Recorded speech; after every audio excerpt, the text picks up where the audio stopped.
Hello, Bridge. You are really pushing my buttons at the minute. And I won't have so much that I want to say to you today, but I'm going to try and keep it slightly concise because I've also got so many things I need to do. And as much as I love our one-way chats at the kitchen sink, slightly getting in the way of life and earning a living. So you said you were going to implement your policy of charging VAT on private education from January, which is lovely. You know, well done you. In January, this is going to change and your lives will change. Can I just tell you something? It's not January, it's now.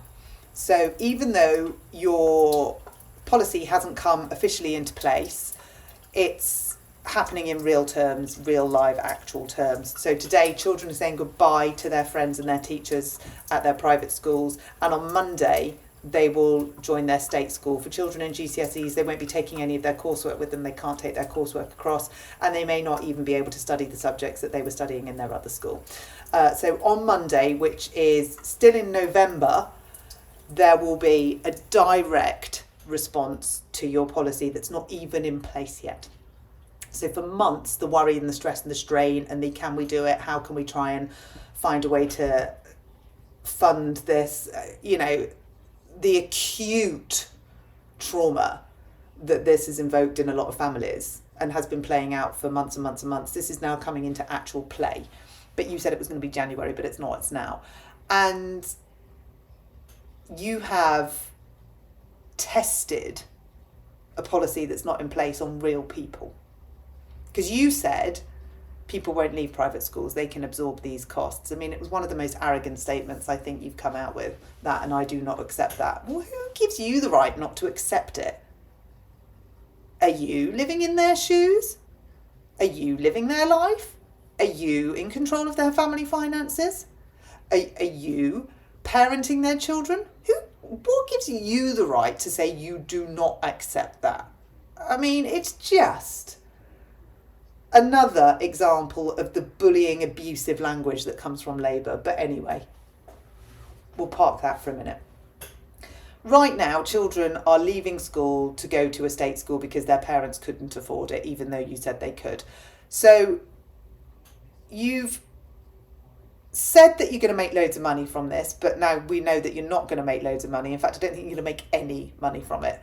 And instead of working this out before it impacted anybody, before you put these families through the trauma and the stress of having to work out if they could afford the place, keep the place, move the place, go the place, you've just done it.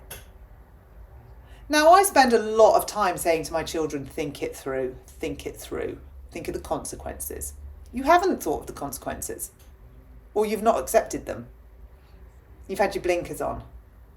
And now the reality is beginning to show. You feel like you're in so deep, you can't turn around and go, I got it wrong. But you got it massively wrong, Bridget. I mean, you've used children as currency for your gamble. You've used children as collateral. And you've used every child as collateral, the state kids and the private kids, because you're affecting all of them. You know, this policy does not positively affect all of the children. Let's be clear on that. It negatively, at the minute, affects everyone. And you've done this based on assumption. And we've talked about assumption before. You know, what you see is very often not what you get. So we've talked about me personally. I'll put my head above the parapet. Look at her. She's posh. She's rich. Her children are in private education, and you're basing that on the way that I speak. I mean, I don't think you can base it on the clothes I'm wearing, but maybe you can. And you're basing it on the house that I live in, because this is the snapshot that you see. But you don't see anything else. You have no idea what the rest of this house looks like.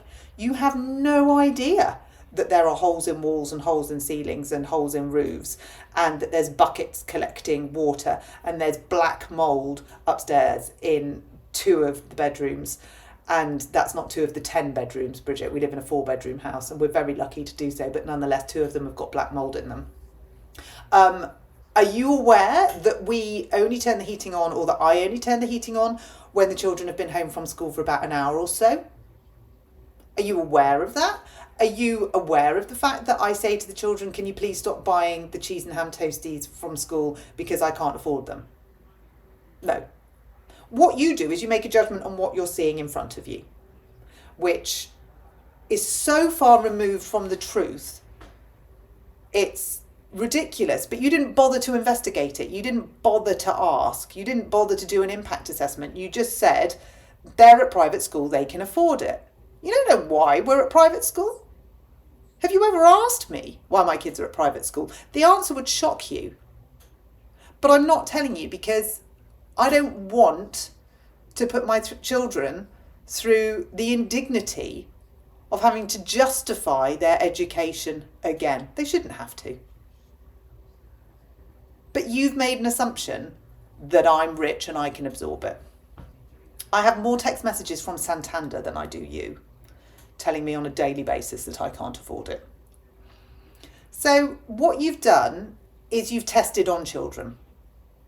We find testing on animals unpalatable. What do we think to testing on children? Genuine question. You've tested a policy on children. You've made assumptions. You've not backed it up with fact. You want journalists, you hold journalists accountable.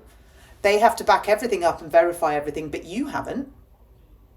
You tell the last government, you're very happy to tell them it was all their fault and point out everything that they did wrong, but you've done the same.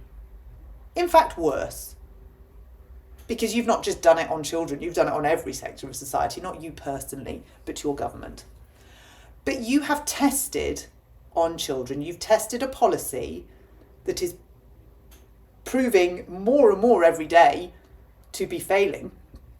And you've tested on actual individuals. Now, your own boss wouldn't test his child's resilience in his GCSE years. He made a choice to put his son into a flat so that he could focus on his GCSEs.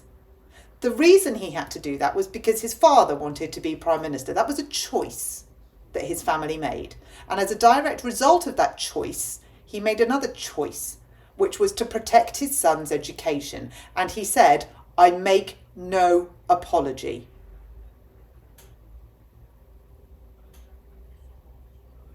Well, why is that okay? Talk me through it. Why is it okay for him to protect his son, but it's not okay for me to protect mine? Why wasn't his son currency? Because he decided he wanted to be Prime Minister. I didn't decide I wanted him to be Prime Minister. He knew what was going to happen. But he opted out for his son. Now, the hypocrisy stinks. The amateur approach stinks. But what hurts more than anything is you are testing on children. You are using them as currency and you are gambling with their future and their education. Every single child. That's on you, Bridget.